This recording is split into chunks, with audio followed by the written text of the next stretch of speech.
இசையாமல் நின்றிருந்தோம் என்றேனும் நம் மூச்சின் மென்காற்றில் இணைந்து விட்டோம். இதயம் ஒன்றாகி போனதே, கதவே இல்லாமல் ஆனதே.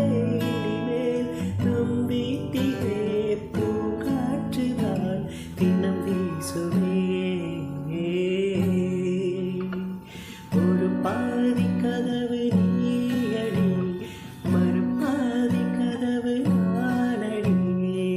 பார்த்து கொண்டே பிரிந்திருந்தோம், சேர்த்து வை